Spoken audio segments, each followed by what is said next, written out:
तर आज मी सांगणार आहे मला टोटल किती खर्च आला मला PC अपग्रेड करायला। हा आपला कॅबिनेट आहे आणि हा एक्स्ट्रामध्ये आहे। हा पहिले आपल्या चार्जर साऊंड नव्हता बट हा एक्स्ट्रा घ्यावा लागला मला त्या कूलिंग फॅनमुळे। तर हा थर्माटेकचा मी लिक्विड कूलर घेतला। हा 6000ला पडला मला आणि 2 ते 3 वर्षाची त्याची वॉरंटी आहे। त्यानंतर आपला SMPS हा मी गीगाबाईटचा 650 गोल्डवाला SMPS घेतला आणि 5 वर्षाची काहीतरी वॉरंटी आहे ती। आपण 6000ला पडला।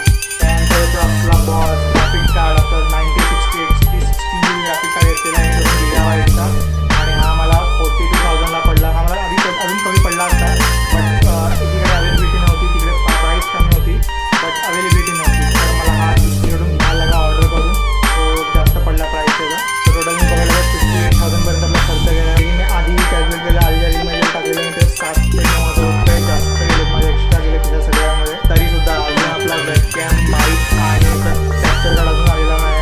सो तो पण मी ऑर्डर केला आहे बट तो पण लवकर येईल, त्याची पण अनबॉक्सिंग आपण लवकर करूया। तोपर्यंत तुम्ही फॉलो करायला विसरू नका आणि तुमच्या भावाला सपोर्ट करा।